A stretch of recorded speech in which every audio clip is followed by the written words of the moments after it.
Welcome to Solvetic, your channel to always learn technology easily. Below in the description, you will find useful links we used in this video.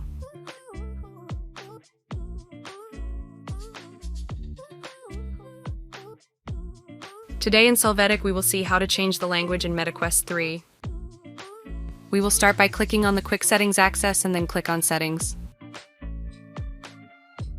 After that, we are going to enter the System option. Next, we will click on Language and Region.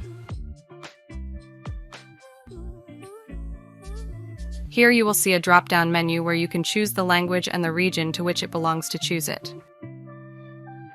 You will have to restart the MetaQuests for the changes to take effect. Hey, remember to subscribe Solvetic channel.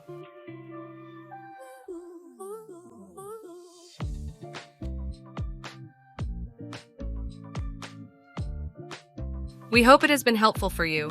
Here are links to watch more videos of your interest and subscribe to the Solvetic channel. Thank you.